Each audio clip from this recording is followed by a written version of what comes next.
All right, blessings, everyone. Okay, good morning. I just want to say real quickly that I've been very busy outside of the box here. I've got my both fathers, my stepdad who had unexpected surgery, and now I'm waiting for my biological dad for his appointment for his open heart surgery. So in the meantime, I'm just going to try to get as much out as possible that I've been receiving in the order that I received it. So I thank you for your patience, and I thank you very much for listening, and I hope that you listen to the very end, because we all know that we cannot judge if we don't see the whole picture. So this is definitely leading into Scripture. I will be going into Ezekiel and well, all I can say is well. All right, so let's just get started. I want to try to go over my 15-minute mark and see what happens. I'm hoping that I can at least get 30 minutes in here. Okay, so here we go.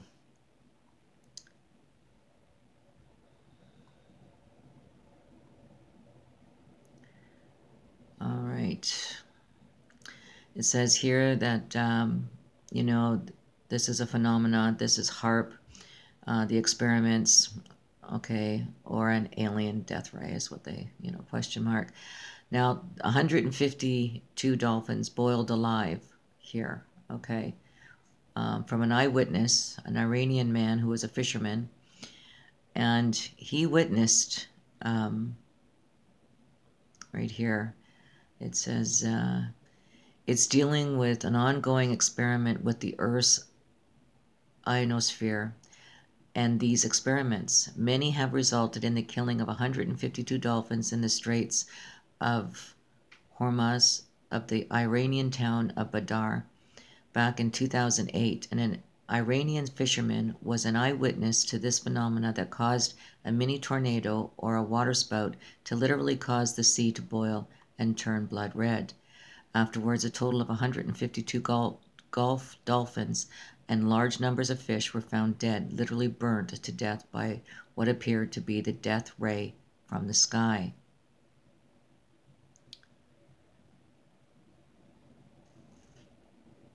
The U.S. government began these programs with the idea of being able to monitor and even control various world surveillance techniques, as well as improving atmospheric communications, submarine to plane.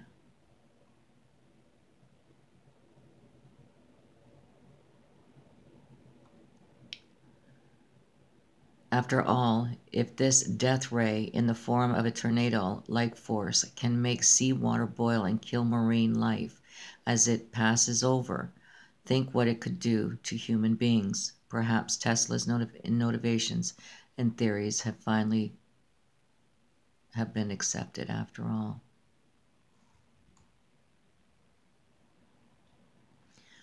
Now here, this is 5G. This is going up all over the place on especially apartment buildings with all these people. I could just imagine how they are feeling, whether they're getting any sleep. I know my daughter has this on top of her building, and I know that she's having a problem sleeping.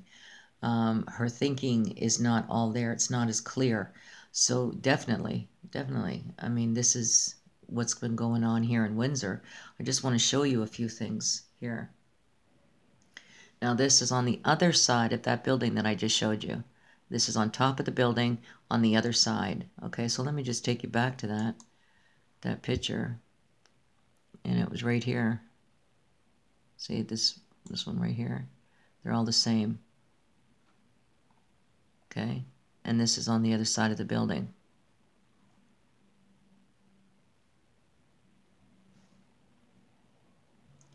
Here you see my corner gas station. Again, we have 5G right on top of it, the high-rise here in a busy intersection here.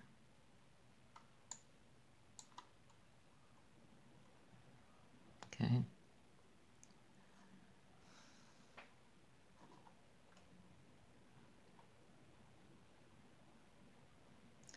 Now this one here, this is right at the corner of my corner grocery store. Okay, so we have a bunch of these here all along the riverside.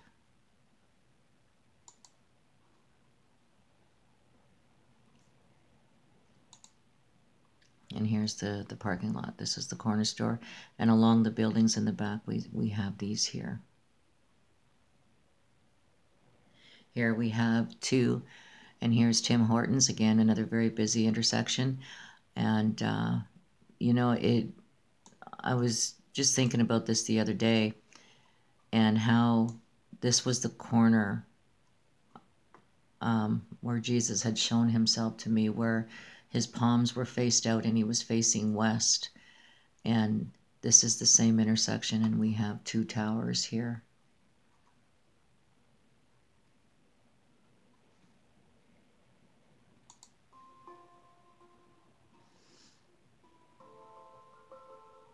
Hello, my name is Frank Clegg, and I've spent over 40 years in the technology sector. My most recent position is a president of Microsoft Canada. In my career, I've seen the tremendous benefit that technology can provide. I've also seen the potential harm if technology is not implemented correctly. And I believe our current implementation of wireless technology is not safe. That's why I co-founded Canadians for Safe Technology and why I joined the business advisory group of the Environmental Health Trust. I am especially concerned about our current implementation of 5G wireless technology. And the more research I do and the more experts I talk to, the more concerned I become. Now, there's no doubt that there are benefits such as autonomous vehicle and faster download speeds. At the same time, I think there is potential harm. I think it's important that we understand that 5G is not just an incremental number on our cell phones. In fact, over 230 scientists and researchers from 41 countries around the world have formally written to the United Nations, their member nations, and the World Health Organization, expressing their concern over the planned rollout of 5G technology, especially for vulnerable populations such as children, pregnant women, and the environmentally sensitive. They have been joined by state legislatures and federal regulators who have asked the FCC to provide evidence that there is no harm from the rollout of 5G technology. There is no doubt that the engineers and businesses and companies that roll out technology are well-meaning. However, their focus is on being first to market and getting new products into the market as efficiently and quickly as they can. I am not aware of any research or studies by my industry or related industry that deal at all with the health or safety effects of wireless technology. Here are some important facts about 5G. 5G technology has not been tested. I am not aware of a single study that shows that 5G technology is safe. 5G, as in all other wireless technology, gives off radio frequency radiation, which is absorbed in the human body and accumulates in the human body. One segment of 5G technology are millimeter waves. Millimeter waves are used by the US and Israeli government in their active denial systems, which are used for crowd control. And what they do is they provide a very painful reaction in the skin organs of the body. We have no idea what the impacts will be to human health if that kind of millimeter wave technology is used and we are exposed to it 24 hours a day, 7 days a week. There are significant proven health effects from wireless technology and wireless devices. These include insomnia, headaches, fatigue, heart palpitations, all caused by exposure to wireless devices and the radiation from them. More serious symptoms and conditions include heart arrhythmia, infertility, tinnitus, numbness or tingling in the extremities, diabetes, cancer, and permanent DNA damage. Mental health is also impacted, with increased anxiety, depression, rises in ADHD and autism, mood swings, and emotional instability. In fact, all of these health factors and conditions have risen exponentially over the last 30 years, and hundreds of studies that show proof of biological harm from wireless devices.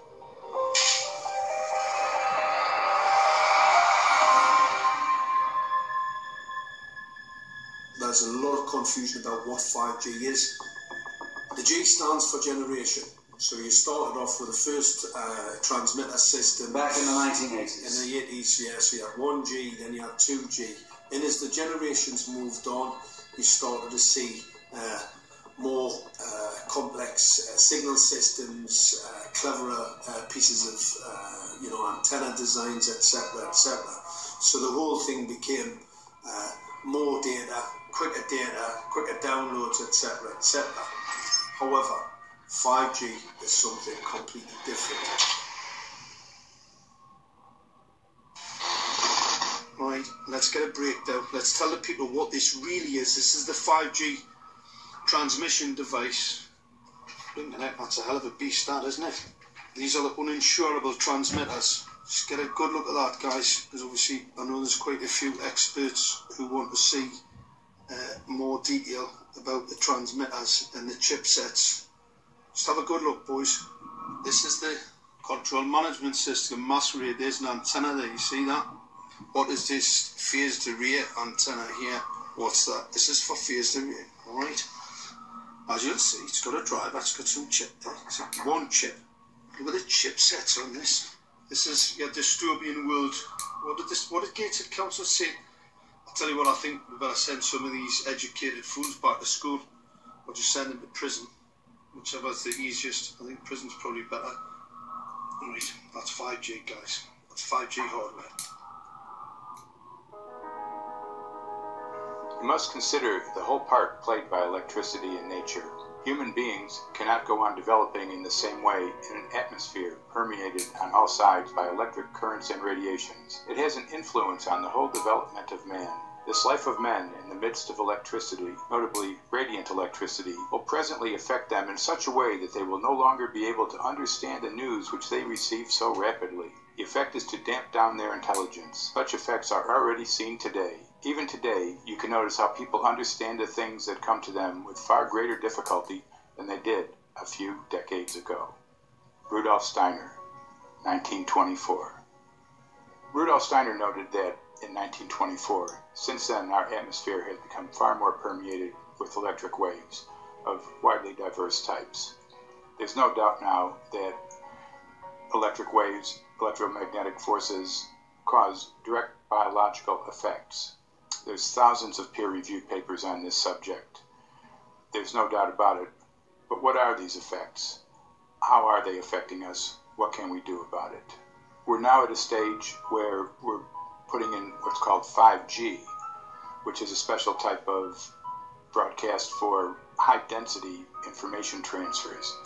And it turns out that this is the same frequency bands that are used in crowd dispersal weaponry.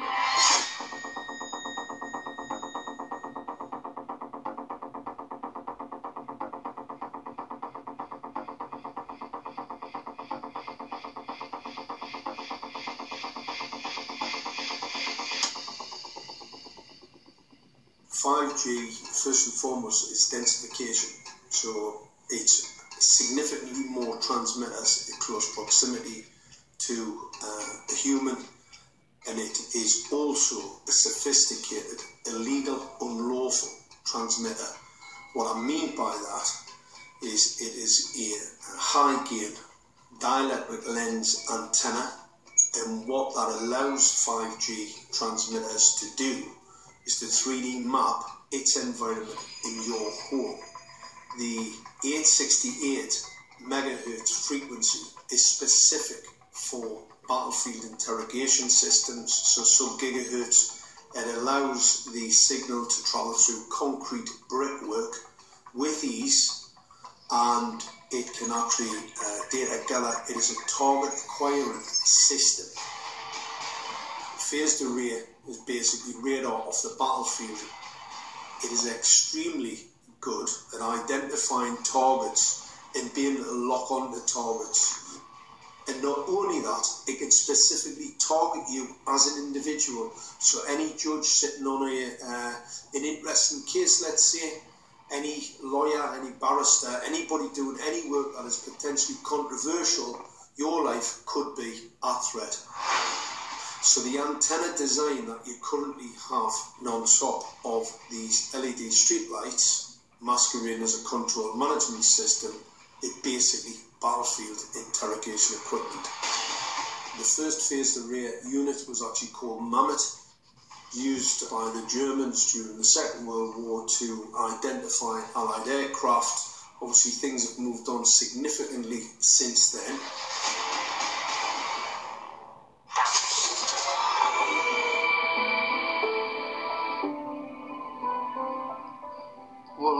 joined the Royal Navy in 1960, and I specialised in microwave warfare. Radar, obviously, which uses microwave, but they don't just teach you radar, they teach you all about microwaves and other uses. So I understood about microwave warfare and how it can damage people, how it can harm people. Microwaves then were used as weapons, as they are today. It is a perfect stealth weapon, and when governments don't like a group of people, for instance, the ladies who protest at Greenham Common in England about the American missile base they camped, they were microwaved. We microwaved Catholics in Northern Ireland to make them sick. It goes on all over the world. And it's a weapon that you don't know you're being targeted, because the dose is very, very low, which is actually more dangerous than a high dose. It's very, very low, and it may take a year or two, but you can cause neurological damage and cancers with low-level microwaves, and you can make all your opponents sick. It's a perfect weapon for a government. Yes, 5G will connect the Internet of everything. If something can be connected, it will be connected in the 5G world. Hundreds of billions of microchips connected in products from pill bottles to plant waterers, requiring massive deployment of small cells. We won't wait for the standards.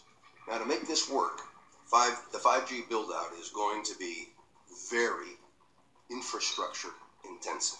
We must reject the notion that the 5G future will be the sole provenance of urban areas. The 5G revolution will touch all corners, and that's damn important.